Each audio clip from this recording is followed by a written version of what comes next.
Fast Forward Productions. The women are speaking.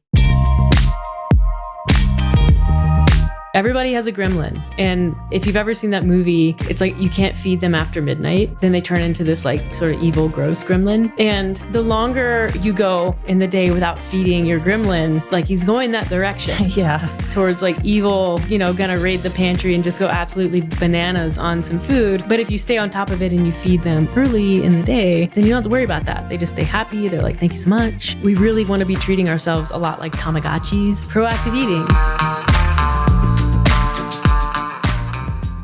Hey everyone, Meredith here with Alex, my lovely co-host and partner in life and business and all things. Oh, thanks. You didn't know Am I pretty too? You are. Okay, Yeah. thanks. Pretty ugly. Anyways, today we're actually going to get back on topic with a nutrition podcast, which we haven't recorded in, a few weeks or months. So bear with us. We're a little rusty. Just kidding. This is a good one. We're going to talk about nutrient timing and essentially pre and post workout nutrition and nutrition for performance and, what we see as the most beneficial strategy for most people and where, they get the most bang for their buck focusing on. And you may be surprised at what you hear us say. It may not be what you expect to hear. So I don't want to spoil it. Let's get into it.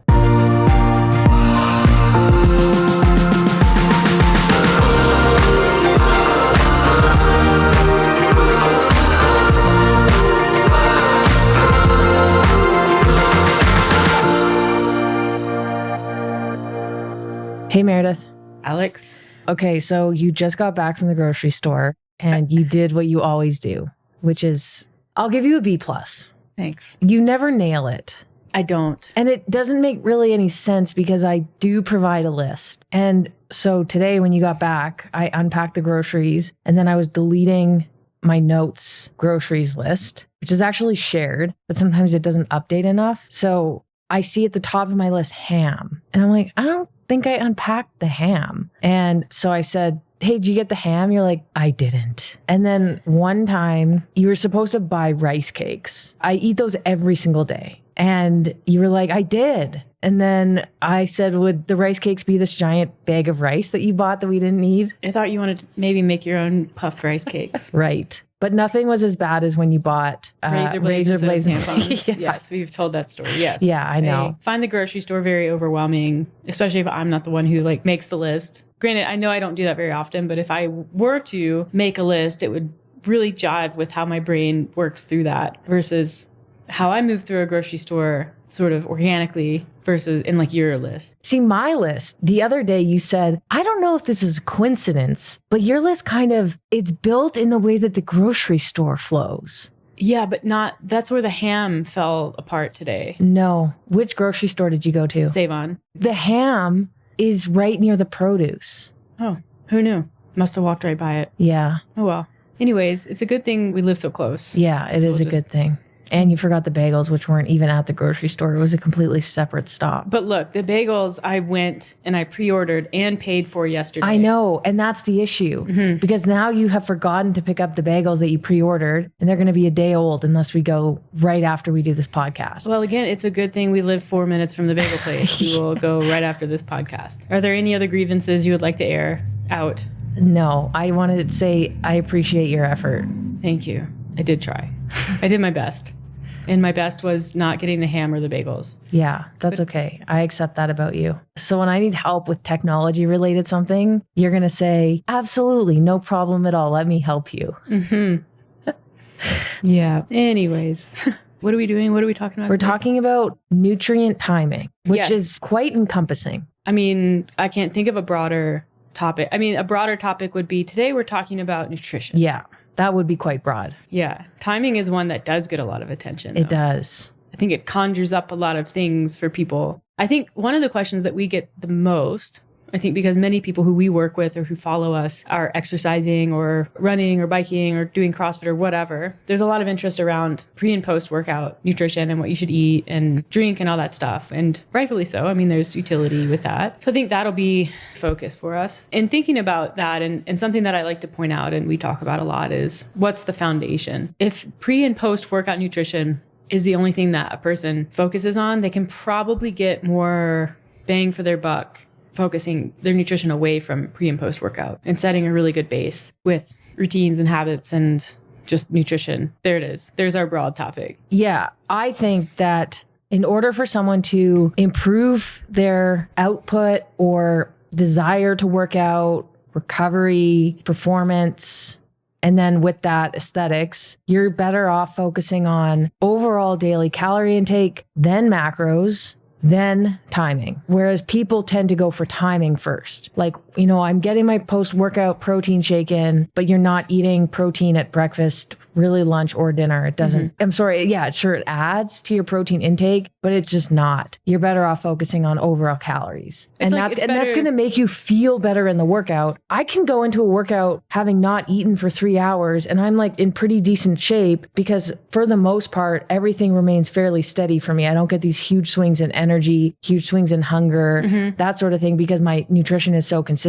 And that's what we see with clients as well. If, one day you eat 1,400 calories, the next day you eat 2,300 calories, the day that you eat 1,400 calories or the day after that, you're going to feel like garbage no matter what you eat before your workout. Right. So I think that's kind of where I think everyone has to focus when talking about timing and nutrition for performance and even just for feeling good in and out of workouts, even if someone has sort of, mid-level performance goals. I think that the main priority needs to be eating enough. And that also applies to people who have a goal of fat loss while they are exercising. I think the baseline attitude, the most important question is, am I eating enough to fuel the activities and give me energy to do the things that I want to do? Because I think there are some patterns that we see across populations of people. Men, we see this in women. We see this in young women. We see this in menopausal and postmenopausal women. We see this in non-binary people. Yeah. I mean, just any human that eats and exercises and struggles with their nutrition in some way. The most common complaints, low energy in the afternoon and evening, snacking, increased cravings at night, maybe binge eating episodes on occasion, lack of control in the second half of the day, and just really struggling with patterns and consistency with nutrition, but also as probably a byproduct of that with the gym and with their exercise and just feeling good. And the way that I think about this is it's a really reactive way to be, where instead of kind of proactively putting the right building blocks in place to set yourself up, it's a lot of, people will work out hard when they feel good. And when they don't feel good, because probably they're underslept or underate or whatever, all of those things, it's a lot of just sort of trying to catch the balls before they hit the ground. And a lot of times they hit the ground. So I remember I talked about this on the Hit Play Not Pause podcast with Celine about how, and this is really sensitive. So I want to first acknowledge that especially like people who are in menopause, in that transition, there are a lot of side effects of that transition and that phase of life that you can't fix with nutrition. I would never, ever propose that you can. There are people out there who will tell you that there are specific diets and ways of eating that will get rid of symptoms, and they're misrepresenting the research. And keep in mind, this conversation is with someone who is in this phase of life. I'm not, Celine is, and we agree on this. And that is, symptoms are made worse when you're hungry and underfed. And so one of my best recommendations and one of her recommendations is to just eat, specifically a big breakfast, like eat more early in the day so that you're setting yourself up, you're well fueled. A lot of the brain fog, which is one of the most commonly reported symptoms, that can exist as a result of just hunger. Like, I don't know if you've ever been super hungry or underfed for like multiple days in a row, or even for long periods of time during the day. That's one of the symptoms of that. So imagine having a hormonal status that puts you at risk of that. And that's a symptom that's associated with that hormonal status by itself. And then on top of that, you pile in calorie restriction. And a lot of times women are restricting calories at that time in life because their bodies are changing and fat patterning's changing. Maybe they're putting on weight or just not liking what they're seeing. So like, oh, I need to eat less. So there's just this kind of natural perfect storm for really aggravating and amplifying symptoms. When again, even if we're trying to control calories to some extent, operating from that base of enough, am I eating enough? And being more proactive with eating patterns can go a long way. So again, that is in no way saying that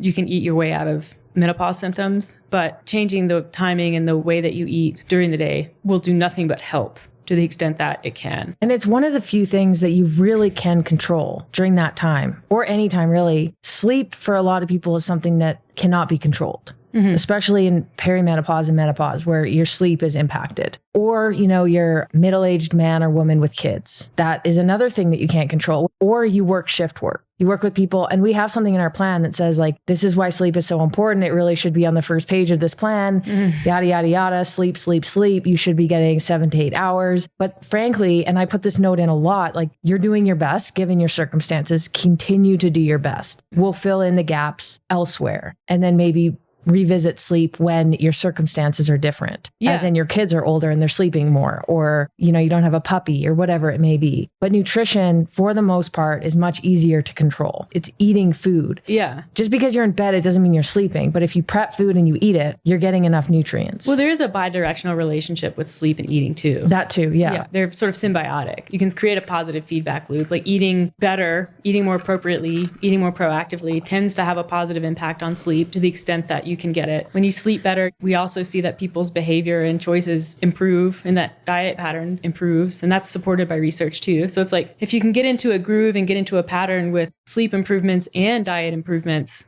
then it's like gas on the fire. But it also works the opposite. Like if you're not doing everything that you can with sleep, it tends to increase cortisol. It tends to impact decision-making with food, jacks up cravings. Like we see all these sort of negative patterns start to develop. And that is only going to aggravate sleep even more. So it's, it's not as negative a feedback loop as something like, say, alcohol. Like that's a very, very sort of stark feedback loop, but it's one of those things that can really snowball over time and make your life more difficult than it needs to be. So as far as like baseline eating patterns, and this is really well supported by research too. And when you think about the human body and then also our microbiome, so we ourselves are, our own beings, but we also have this entire sort of ecosystem of bacteria, yeast, fungus in our guts that help us digest food and are involved with hormone signaling and all of these things that are super important. We operate on a 24-hour biological clock. They also operate on a 24-hour biological clock. And it's the same clock, meaning rise and wake with the sun and rest and sleep with the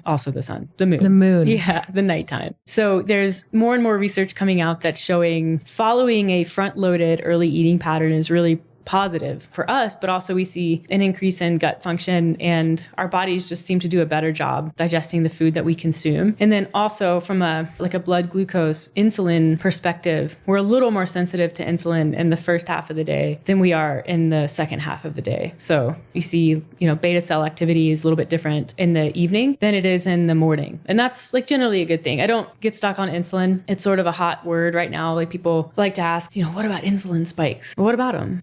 Your body's going to produce insulin when you eat. Sometimes it's going to produce a lot of it in proportion to the blood glucose that your body senses. And that's a good thing. The higher the spike doesn't correlate with anything negative at all, if it's the only thing that you're looking at. Of course, there are a population of people where we want to be a little more sensitive to insulin and what it's doing. And that would be sort of type 2 diabetics, people with metabolic disorders. But if you don't have that and you aren't at risk of developing it, then like your body's going to do what it's going to do. And insulin is not something that you can really measure easily. You can, there are assays for it, but it degrades so quickly in the presence of blood glucose. It's doing its job. So by the time you were to draw blood, put it on a machine, it's going to be quite different. You have to be able to do it really quickly. So it's not something that you can really measure. You can measure blood glucose and then we can make assumptions about insulin, of course. But again, to what end? Because blood glucose is going to be elevated after food, after you eat anything, unless you're eating like 100% fat. So it's like, so what? Your body is doing what it is supposed to do. And then as long as your blood glucose returns to normal, there are no concerns. And if there are concerns, we have a way to measure that. And that's HbA1c, which is looking at average over the last 3 months. And that's how we want to consider blood glucose and insulin from a metabolic health standpoint. You can't look at these individual spikes and make any assessments at all. That's my soapbox rant, because continuous blood glucose monitors are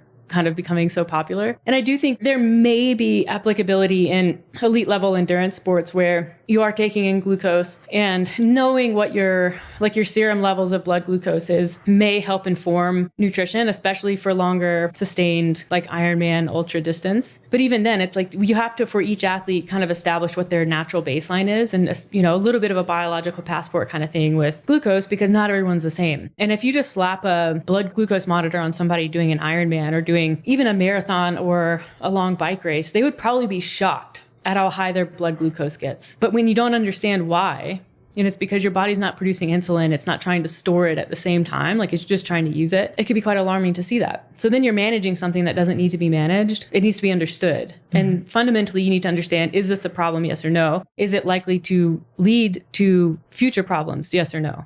And the answer for both of those for most people is no. My goodness gracious. Should I just leave? Do you want to do a one-woman podcast? Because I'd be down. I'm talking about afternoon lulls. Yeah. Just kidding. No. Where were we going with that? I don't know. When does class end? I think we were talking about circadian, and then I started talking about insulin. Yeah, no, I think that's valuable information. Yeah, which is, not managed, but understood. Right. And then if needed, then you look to management. Right. But most people do not need to. So circadian rhythm, we're talking about breakfast in the morning. We want to work with our gut microbiome. Right. So let's for a second put the mechanisms away and talk about what the data shows from a behavioral and a long-term health standpoint. There have been a few studies done on essentially big breakfast eaters versus no breakfast eaters or kind of small, normal breakfast eaters. And this is typically done in free feeding populations. So people who are not actively controlling calorie intake. It's just, eat what you want to eat. Ad libitum. Ad libitum. Yeah. My favorite word. I love typing that. Yeah. I try to never type the word postprandial. Yeah. But I do like that one. Yeah. Right. So, and that's because the food selection and natural calorie consumption is an important factor and an important thing that is looked at in trying to understand the impacts of early versus late feeding. And so what this overall, generally speaking, people who consume more calories in the morning tend to consume fewer calories in the evening, which kind of intuitively makes a lot of sense. And then obviously people who consume fewer calories in the morning consume more calories in the evening. So that's the pattern. If we expand that even more, what we see is that the total calorie intake for people who consume more calories in the morning is lower than people who consume more calories in the evening. And these are people who are self-selecting, free feeding, not controlling calories. So there's a natural shift down in calorie intake. So that's for a lot of people, I think, a good thing, especially if weight management is a concern, general health, that type of thing. We also typically see higher protein intake and fiber intake. Again, and this is independent of targeting those numbers. I think that is related to probably both selecting higher quality foods and higher quality foods being more readily available early in the day. So when you think about what foods are available after 7 p.m., they're typically not quite as fresh or unprocessed. If people are going to raid their pantries, they often do that after 7 p.m. If people are going to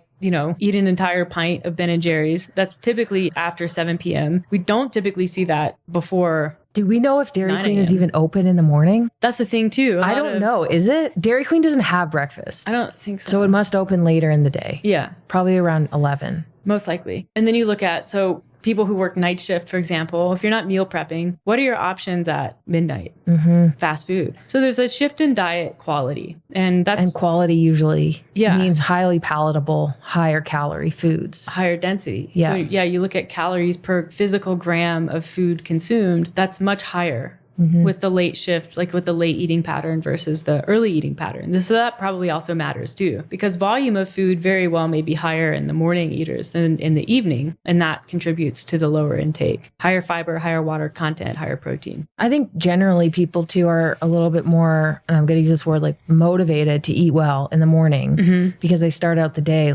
today's the day. Yeah. I'm going to crush it. I'm going to start with a good breakfast. And whether that's a small breakfast or not, it's easier because you don't have decision fatigue. You're not exhausted from the day of work. Your willpower is higher, is another kind of fluid word, I guess. But it's easier to choose healthier foods in the morning. Yeah. It's easier to go to McDonald's and say, I'm going to get an English muffin than a donut. It is. It just is easier. Whereas later in the day, it's harder, partially because of food availability, but partially because you're just tired, you're stressed, you're fed up, you're dealing with kids, whatever it may be. Yeah. Dealing with puppies. Yeah. You don't know. Ordering in breakfast tends to be a little bit more accessible, even though people struggle with breakfast. What do I eat? Well, okay. Dinner, there's so much more prep that goes into dinner, I think. And if you don't set yourself up for, a lot of people prep breakfast and they prep lunch. You don't prep dinner. But here's the thing about obligations and decisions and stressors during the day is they kind of accumulate. I like to think of it as sort of a snowball.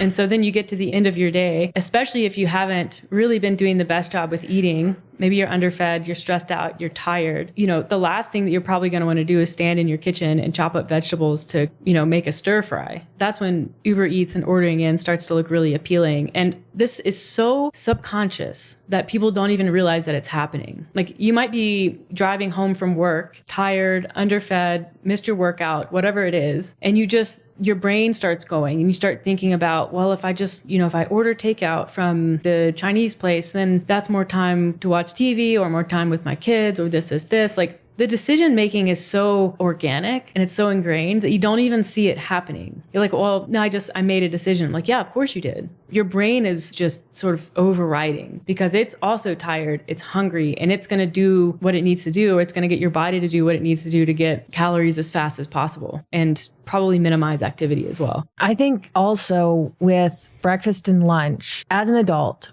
whether you're living with a family or just a significant other, you are a little bit more on your own schedule most days with breakfast and lunch. So you can take advantage of that and make whatever you want. Right. Maybe your kids have cereal or maybe your wife wants to have oatmeal. You can go ahead and have whatever you want. You can make eggs. You can have food prepped. You can do overnight oats. You can do whatever. You can have a protein shake. You're in control. You don't really have to worry about sitting down at a table for breakfast. Not that many families do that or people. Whereas dinner, it's more of, for most people, more of an ordeal. So especially if you're in charge or maybe your significant other is in charge, if you've had a really solid breakfast and lunch because you're in control of that as an individual, then you have a little bit more flexibility with dinner. Mm-hmm. If you've had a really high protein breakfast, a protein shake after your workout, really high protein lunch with fruits and vegetables, if your husband decides that he's going to make chicken nuggets for dinner, you can probably swing that and be okay for the most of the day. So it's like, it's taking advantage too of what's easiest. Where do you need to be flexible? And most people want to be more flexible with dinner. And even if it is ordering in, at least you're eating a smaller amount because you just don't have that like angst and hunger from the day of not eating enough. Yeah.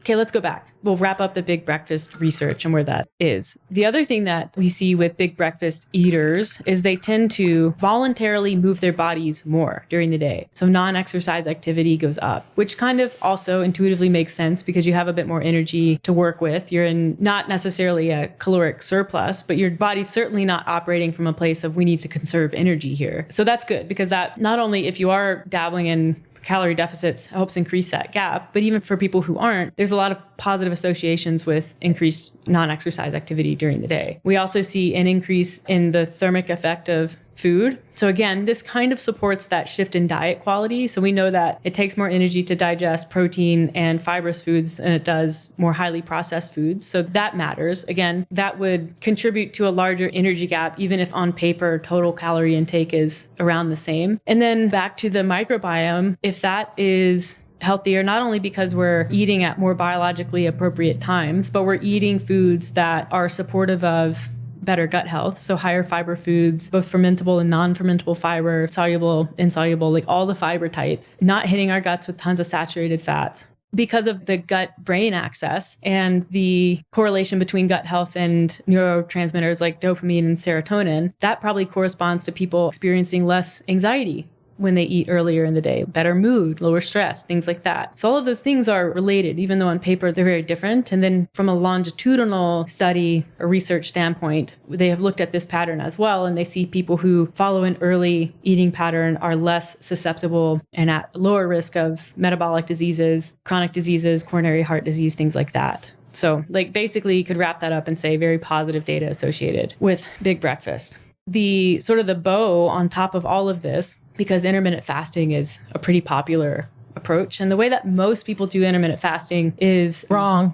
Yeah. I think the way most people do it is they don't start eating till around lunch and then essentially shut it down at That sounds 8 p.m. awful I don't know. to me. I think that there's a level of convenience associated with that. I think people can call it fasting when really it's actually just very convenient to get up and go to work and not worry about breakfast, or maybe you don't like breakfast, or maybe you're not super hungry in the morning. And that is, a podcast for another time. But outside of just providing an element of calorie control sometimes, there's no real data associated with positive effects with that style of fasting. Now, if you reverse it, we look at time-restricted eating, that is front-loaded, which means a person would wake up 7, start eating, stop eating at 4 p.m. That particular diet pattern is associated with increased rates of weight loss and ease of weight loss. And so there is a positive effect to fasting for that if you do it the right way. And so it's essentially backwards from the way that most people do it for the purpose of weight management. I still don't think that it is necessary to do. I think that there are certain populations of people who have no business fasting, which would again be menopausal women or menopausal people, and certainly athletes and people who take their training seriously. I don't think that there's a good reason to fast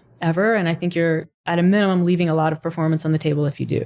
I also think that when I hear about somebody intermittent fasting for weight loss, which usually is why people do it, as you mentioned, because it reduces the amount of time in the day that you're able to eat. It's rules. And what it is it's an extreme way of dieting, I think, but it doesn't teach you what to do after you stop intermittent fasting. Like what we know about weight loss is in order to maintain weight loss, you have to be building the habits that allowed you to lose the weight and then maintain those to maintain weight loss. So if you're intermittent fasting and you have no idea what you're eating, you just know you're eating less. When you take away those time restricted parameters, it's going to could turn into a free for all because all you know is that you just didn't eat. So I guess you could just not eat breakfast for the rest of your life or not eat past 4 p.m. for the rest of your life. But most people, frankly, aren't going to do that. It's similar with keto. Right. Well, what happens when you want to eat carbs again, or when you want to start going out for dinner, or you want to be able to eat dinner with your family if it's intermittent fasting? Like there's no education there. Yeah. And that's also supported in research with that, especially the longer term studies, 6 to 12 months that I've looked at, like late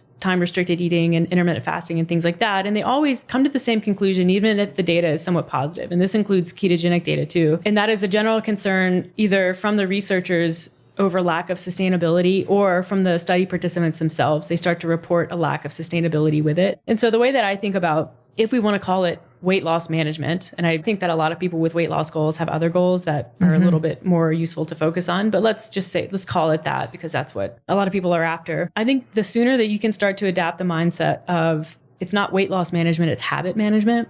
And that really frames it, right? Because if you use a totally different toolbox to get to where you basically shift into maintenance, what in the world are you going to do? Just like you said, you have no idea what to do. So it's habit maintenance as much or more than it is weight loss management, because you need to be understanding what it is that I'm doing, why I'm doing it, and where does this road go? Because so many people just dead end with it. And then it's back to square one or worse. Yeah. So again, 1.4, well, more than 1.4, understanding calorie intake, macronutrients over nutrient timing. Yeah. So I think that's kind of my thing with eating the diet pattern overall. And that helps with that feeling you're operating from a place of enough right away in the morning. I don't know if I mentioned the folks in that big breakfast study also typically report lower hunger overall and fewer cravings later in the day. So that again is going to help with the diet pattern, especially in the evening. Okay. So let's talk about numbers. Big breakfast. What does that mean? What does that mean for protein, maybe even fiber, and then percentage of calories consumed at breakfast in relation to the rest of the day? What's recommended? Right. So breakfast, I think it's better to define it as a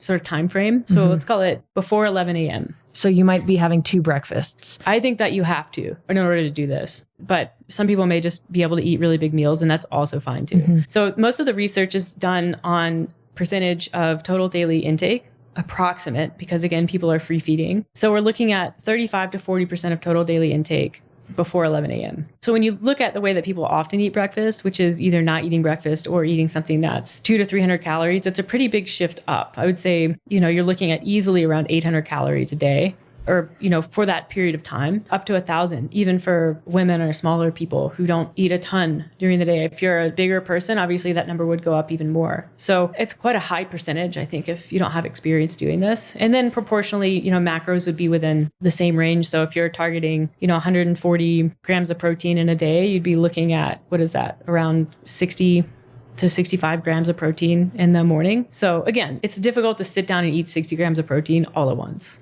I don't know if you've ever done that. I don't know that I have done that. No, I don't think. I think I did like 40 grams of Quest bars. Oh my gosh. That was not a good day. No. Quest bars have too much fiber. Wait, the not fun kind of fiber. Yeah. So for somebody, like, just to give you an idea, if you wake up at, let's say most people wake up, 6 or 7, I think is probably average. And you get up and you eat right away, which takes some getting used to for some people. You can get in an easy 300 to 400 calories if you're choosing foods that you enjoy. And fruit is actually pretty easy to eat in the morning. Yeah. And then I do a workout usually, and then I have a big breakfast after my workout around 10. And I work from home, so it's easier for me to make like eggs and stuff. But I haven't always worked from home, and I was able to make that work in an office or at school. And it does take a little bit of prep, but it's like 300 calories plus 500 calories. It's not that much. And then lunch around 12, 1 or 2, and then a snack. And then you have a protein shake somewhere in there. And then you have dinner. And that gets you, for most people, pretty close to a decent protein target as well, which is also very important. Yeah. In terms of like general daily intake for the day. Right. Yeah. I think it's easy to look at that and go like, gosh, it's just so much food. But no one, like, look at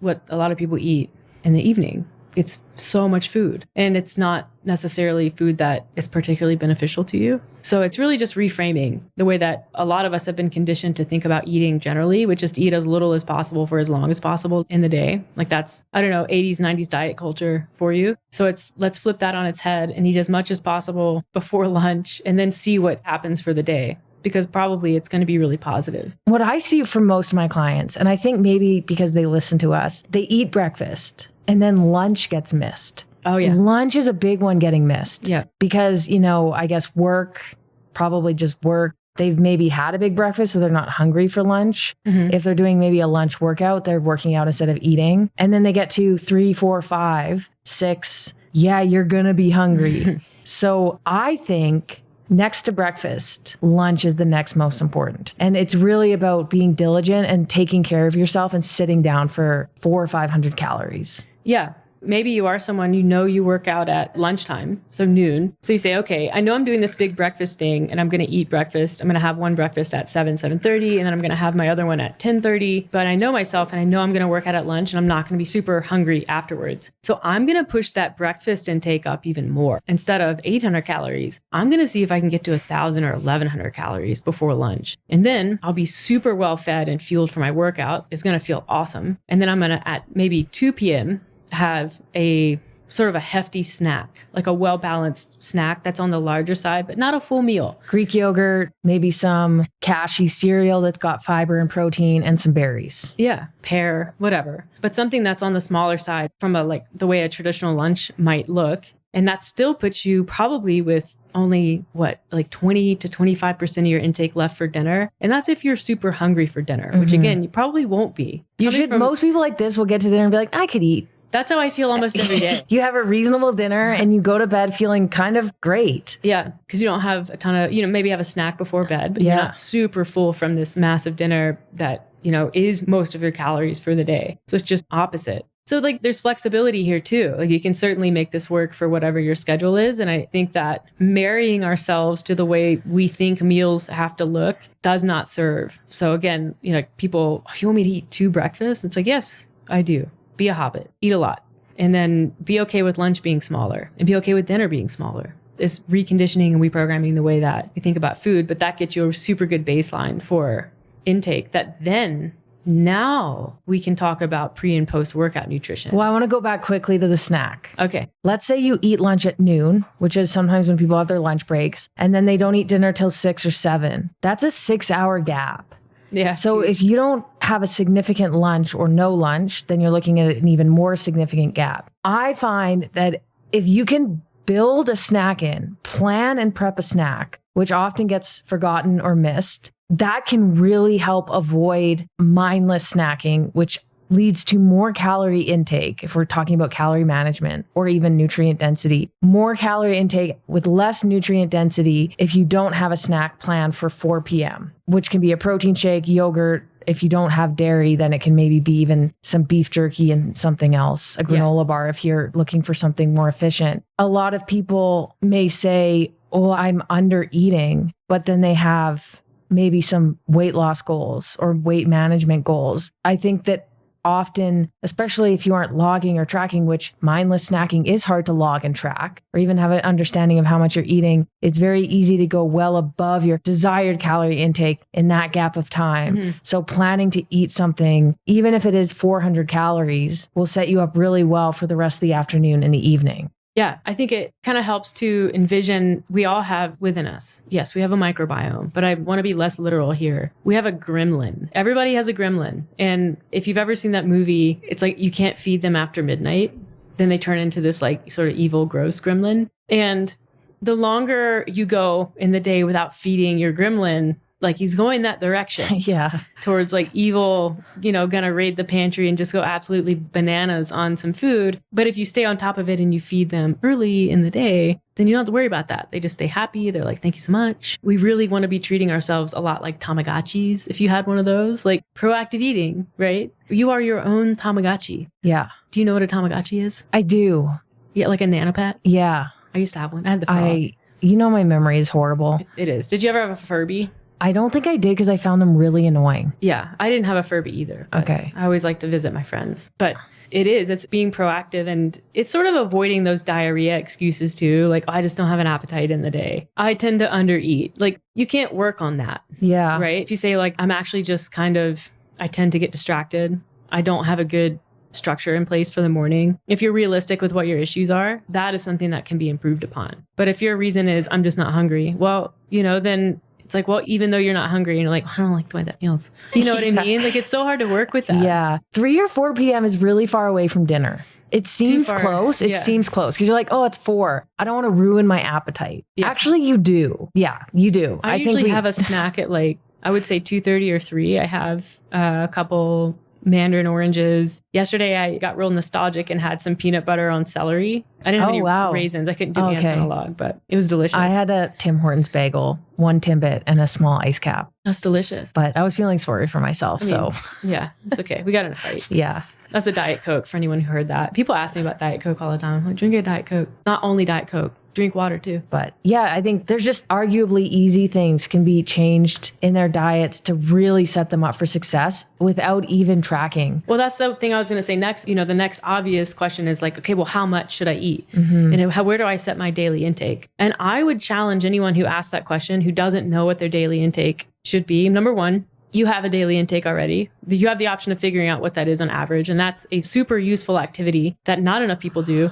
Or don't worry about intake. Let's start only focusing on the pattern and only focusing on meals. Because for a long time, there really was no way to accurately track intake, and people still did an okay job with eating. So focus on the diet pattern, focus on the big breakfast, the big lunch, and then just see what happens without even knowing exactly how much you're eating. Yeah. See what that feels like. With a secondary focus on protein, lean protein intake. Right. And if you don't know what that is, Google lean protein sources. Same thing for fiber. Yeah. Cool. Okay. Let's go to performance workout eating now that we've kind of covered our bases with just general pattern of eating. I would say, like, if you do want to target, let's just say you target a gram amount for protein. I would say most people, like if you're on the smaller side, let's say like assigned female at birth, 130 grams of protein, assigned male at birth, 175 grams of protein. Start there. Those are your numbers. That's a good starting point. Yeah. Okay. Workout nutrition. All right. So general guidelines. Let's say 20 to 30 grams of primarily carbs with some protein about 30 to 60 minutes prior to the workout beginning. Yes. Post-workout, 20 to 40 grams of protein.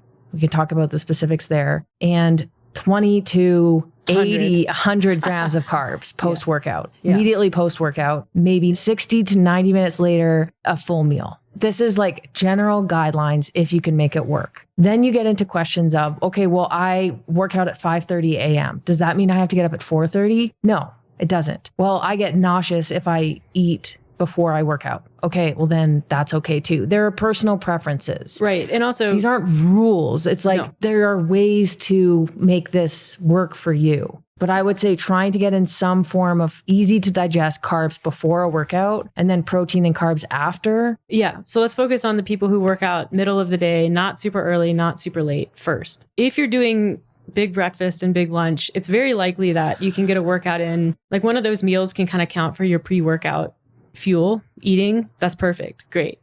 Let's use that. If you do find that there's a longer period of time between a meal and a workout, that's where a snack, something like you mentioned, a little bit of carbs, a little bit of protein goes a long way. Before the workout, it's helpful to have serum branched chain amino acids a little bit higher. And that doesn't mean take BCAAs, by the way. It just means those particular amino acids. You can achieve that, I think, just by consuming an adequate amount of protein during the day. Let's table that for now. But a snack beforehand can really help. And then also with carbs. And again, it's nice to have that period of time before the workout. There's a reason why you don't typically want to eat carbs right before you start a workout. And that's because unless they're very easy to digest, so the asterisk, the caveat would be people who are doing like races or biking events or something, and they have gummies, something really quick digesting right before, that's fine. Let's not talk about that just yet. But people who are doing strength training, CrossFit, that kind of thing, your body won't produce insulin. It doesn't try to store and use glucose at the same time. It's sort of a one or the other thing. So you kind of have to be aware of where the timing is. So if you give yourself 30 to 60 minutes before your workout, your body's going to do an okay job getting some of those carbs into the bloodstream, stored away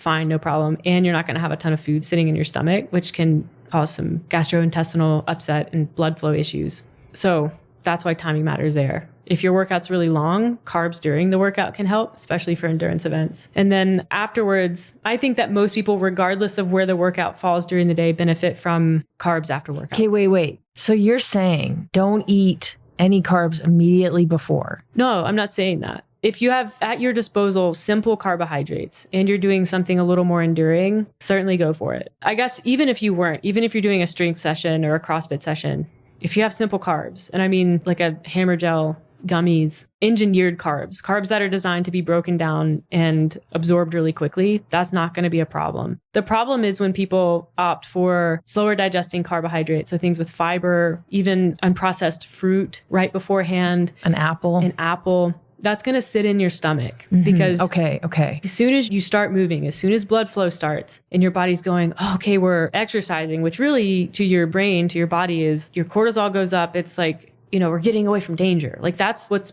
going on here. Your body's going to stop supplying blood to your digestive system and start supplying it to where it needs it, which is your muscular system. And so for many people, having undigested or partially digested foods sitting in your stomach is really problematic, especially when you're giving it carbs. So, I mean, to get into the weeds a little bit, when you look at something like a maltodextrin, like an engineered carbohydrate, your microbiome, the bugs in your stomach, they don't use that sugar as readily as they use something like fructose or glucose or a more simple saccharide like that. Like that's what fuels those. So let's say you take in an apple, your microbes love apples. And so what happens is they start churning away like they do, which is an important part of digestion. Don't get me wrong. But if you're not helping that with blood flow and with mechanical digestion, the way that you really ought to be when you eat something like that, you're going to get a lot more fermentation from that in your belly than you typically would get. So now we have heartburn. Now we have burping. Now we have indigestion and like kind of upper indigestion symptoms, which is super uncomfortable. You might start getting side stitches. It's just not a good situation to be in.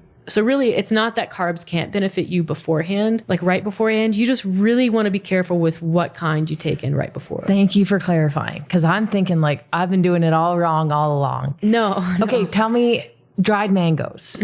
Those would be okay. Yeah, and that's, again, it's a There's volume not really thing. any fiber. They're very easy fiber. to eat. Yeah. There's not like an apple. No, it's not like an They're apple. also not very voluminous. Yeah, so there is a volume component there too. Yeah. And to be honest, like you and I, like we've probably trained our stomachs fairly well to handle, and our bodies to handle things like that. We're fairly efficient. If you throw dried mango at someone that isn't used to eating before a workout, they're going to wreck themselves. Immediately before. Yeah, Yeah. for sure. Especially like intro workout. We've talked about that with endurance training. A lot of it is practice and finding what works for you. But there are some definite like easier go-tos for prior to working out that we can talk about and would recommend. So that's kind of the pre-workout, which is use a meal. If you have a meal in place, don't sweat it. You don't have to do anything freaky. Don't drink things that come from shiny containers. Pre-workout supplements, usually not necessary. Caffeine can be really effective, but don't have that late in the day. Water is really the best pre-workout that there is because most people don't drink enough water as it is. Yeah. If it's really hot and you sweat a lot, throw some sodium into it. Maybe a Noon or some hydration mix from Gnarly. LMNT, not the best. It's super salty and not super well balanced. And most people don't need to be consuming 1,000 milligrams of sodium. If you're really on the upper end of sweating, you can probably go to something like 1,000 milligrams of sodium, but I wouldn't start there.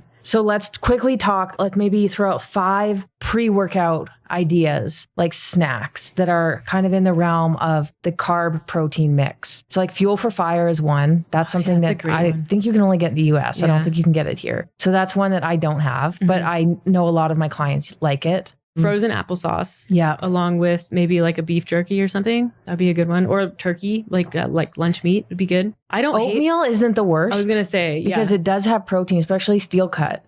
Yep. A protein shake, also not the worst thing to have. You can always have half a protein shake before and half after. That's a great idea as well. I personally, this doesn't have a lot of protein in it, but I wake up every morning, I have 2 rice cakes, one with peanut butter and jam, one with peanut butter and banana. And then I go out about 30 to 60 minutes after for my first workout, usually a run. And that is what I love. And I've kind of switched back and forth between that and oatmeal, but it's not the highest in protein, but it's what I love. Have you ever tried making your own rice cakes? No. Okay, we'll table that. But We do have the rice for it.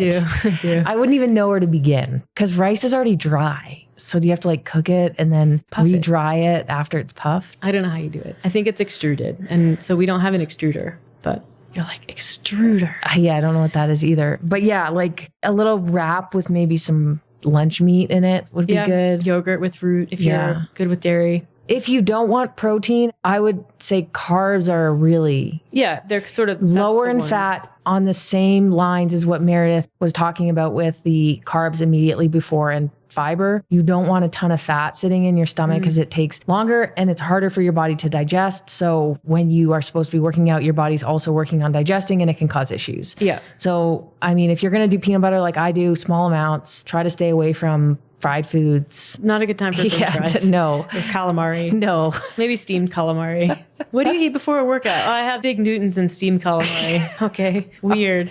Whatever. Like eggs wouldn't be the worst. They're a little higher in fat, but not by a lot. Oh, you could do egg whites. Yeah. Or like boiled eggs and just huck the yolks. But yeah, it doesn't have to be anything crazy. If you are doing a snack there, keep it really simple.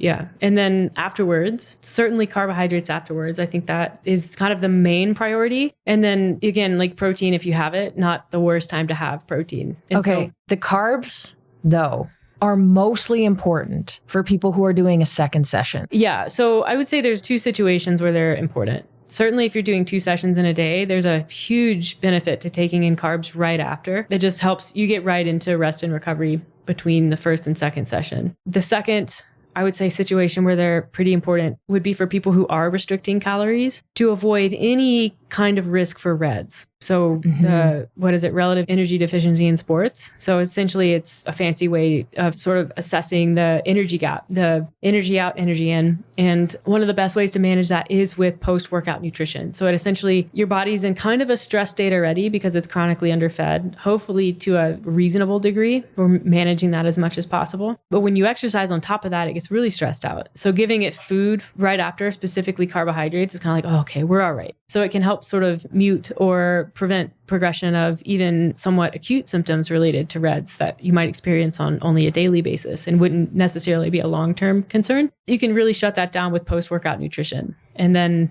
outside of those two, you don't have to hammer food right after. I would say, even up to like 60 minutes after is okay and is fine. And that can be a meal. So you don't have to do a shake. You don't have to do supplements if you don't really want to. They can be helpful from a like food replacement standpoint, especially if you experience prolonged appetite suppression, which tends to be a bigger issue in the hotter months for a lot of people. So a great time for smoothies, frankly. But that's kind of post-workout. And the thing that I think when people think about post-workout, it's like protein shake. Bro science. That's what pops into people's head. I gotta have a protein shake. You don't actually. There's no benefit to a protein shake after a workout unless it helps you meet your daily target for protein. And that's, which most of the time it does. Yeah. So that's been shown. There's all this research. And so some of the research shows a really positive effect to muscle protein synthesis and muscle building, and basically in groups of people who consume a protein shake versus groups of people who don't. But sort of shockingly, a lot of these studies don't control for daily protein intake. So what you're seeing is not necessarily that a protein shake after a workout is hugely beneficial to muscle building. What you're seeing is that increasing protein intake to a point that really supports muscle protein synthesis across the day is hugely beneficial. And if that's being done with a protein shake, then that's perfectly fine. When you control for protein intake across the day, you don't see a lot of difference between the people who consume a post-workout protein shake and people who don't. And so that's sort of our caveat with protein shakes. Certainly you're not going to die on that hill. They can be beneficial from an intake standpoint, but what we tend to see is that high levels of serum amino acids is what's really necessary to build protein. And then specifically, leucine is a pretty important amino acid. So if we can get in around, I would say, like 2 grams of leucine per meal, so 3 meals across the day, maybe 4, that shows a pretty positive correlation to muscle building. So leucine is most commonly and in highest amounts found in animal proteins. And so that's kind of why we also suggest that plant-based eaters, like they need to increase their protein up a little bit for the day. One of the reasons anyways. So yeah, it's like if you happen to be tracking your protein and I hit my protein and I don't need a protein shake, should I reallocate protein to a protein shake so that I get that in? Well, the answer is no, unless you just happen to really like protein shakes, and then by all means go for it, but definitely not necessary. For people on a deficit, sometimes I recommend no protein shakes. because they aren't as satiating as real protein food sources because it's liquid. Yeah, sort of miss out on that. Let's talk quickly about, because this is a really big one, our early morning workout people. Yeah. So we're talking 5 to 6 a.m., maybe even earlier. What would be your recommendation? I usually recommend eating something, even if it's just half a banana. Or like a piece of dried mango. Just something. And then caffeine, usually, I know recently you told me this is often when you do recommend maybe a pre-workout of some kind. Right. That can be helpful, but we don't usually, unless the person is very averse to eating before a workout, to go in fasted. And if you do, and you can talk more about this if you want, try to eat something closer to bedtime. Yeah. So again, this is such a personal preference thing, but I think what's really important is that no one closes their minds to other options. So a lot of people, again, they say, well, I work out early in the morning, I'm not hungry. It's like, okay, well, I can't work with that. If there's, a refusal to consider other paths or even like experimenting with things. So,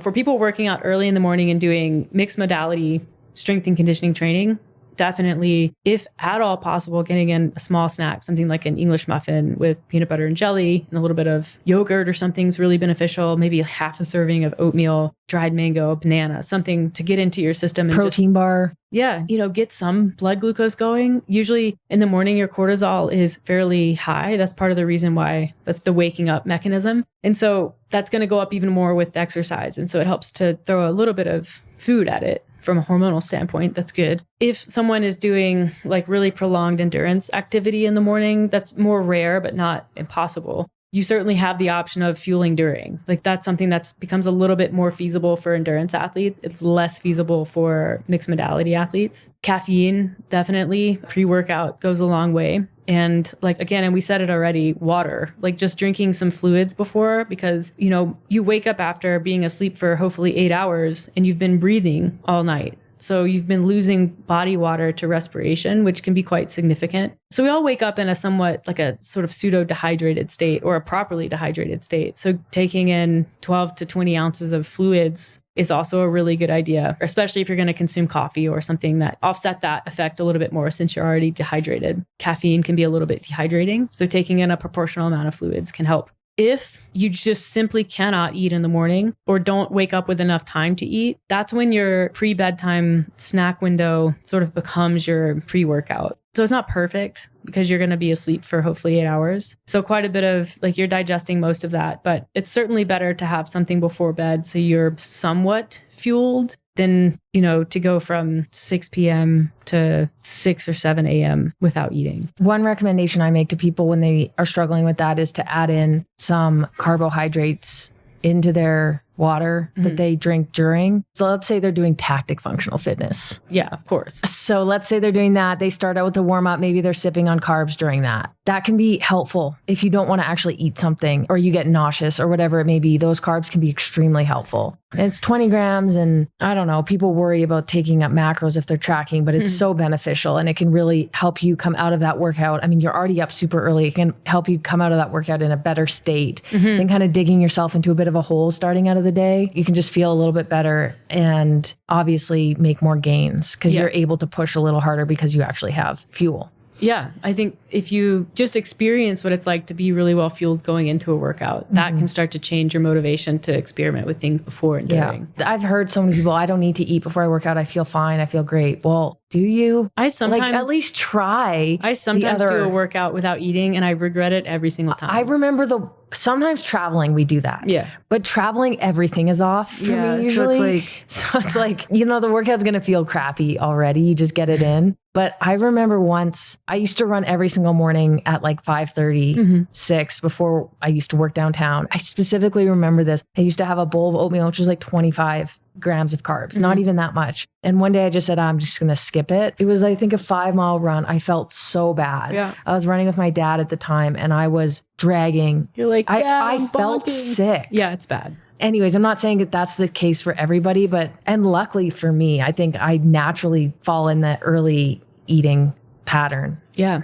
Just because that's when I'm hungriest. So I'm kind of lucky in that way. I understand that most people aren't. At the same time, this is a bit of a debate over intuitive eating and listening to your body. But you don't have to be starving or super hungry to eat. It's okay to eat when you're not necessarily really hungry, if you know that physiologically it's better for you and that you're trying something and seeing how it plays out, that is okay. Another thing I'm just going to mention to kind of circle back to the beginning is like macro hoarding. A lot of people tend to do that because they are allocated by their coach guidelines on how much to eat, and they might try to save macros for the end of the day because they are worried that they're going to be hungry. So it's really about, as a coach, understanding that that's the person's mindset and making sure that they feel comfortable enough to try this out by pre-logging, and then maybe allowing the client to have a buffer at the end of the day. Like, let's aim for this with, a 400 calorie dinner. You're going to eat most of your calories in the morning and at lunch.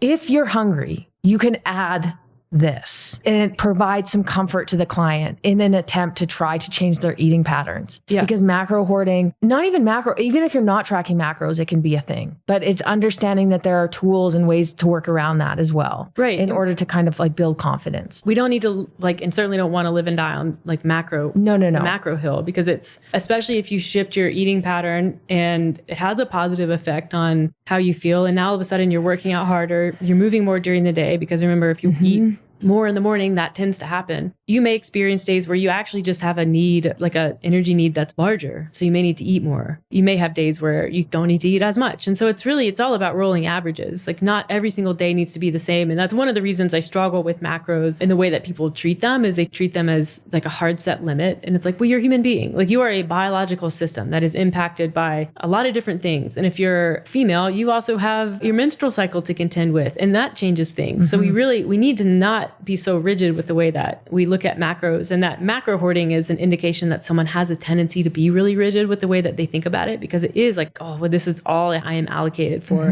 the day. And it's like, no, this is literally just a guideline. And if you need to eat more, you should certainly eat more, because where does that path go? That path is like, this is restriction. There's only one way that restriction goes, and that's towards a train wreck. Yeah. Like, while we're on the topic of macros, and we say this early on in the plan, and that's that macros shouldn't be used as an assessment tool.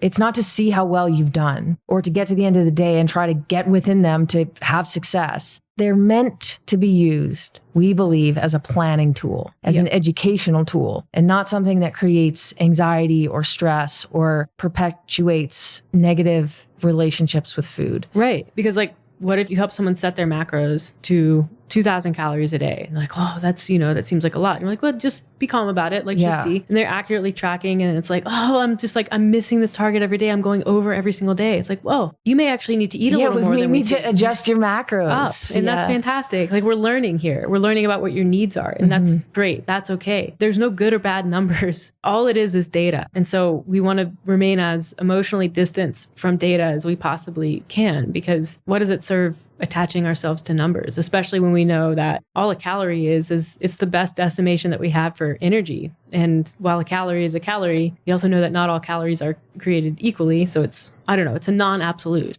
Wow, it felt good to talk about nutrition for once.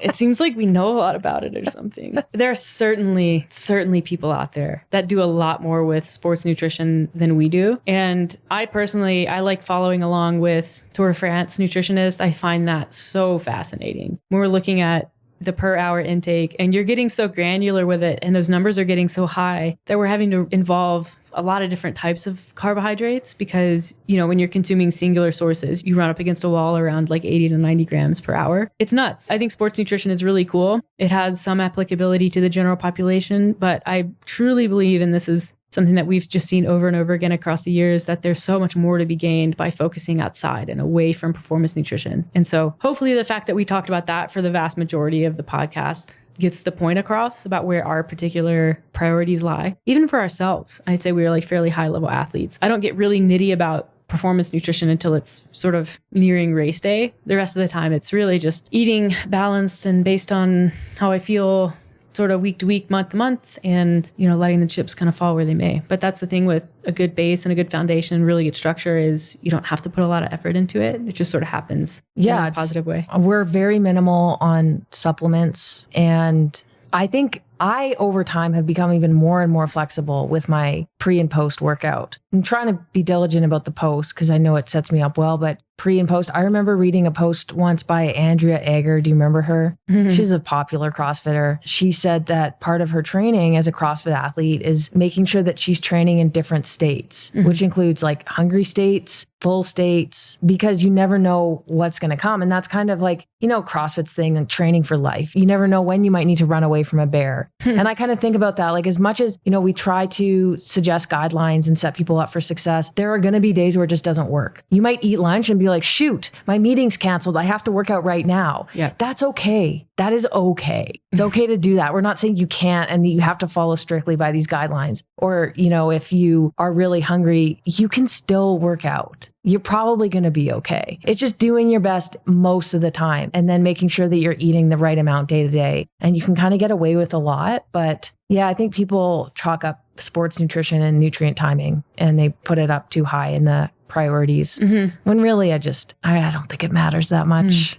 But it's an interesting topic. Yeah. Just do the minimum and allow that to work for you for as long as possible. Yeah. And then when you feel like it stops working for you, add in a little nuance and a little detail. But I don't think a lot of people need to go down that path. Well, anyways, that was great. Thank you. You're welcome. That was a cool talk.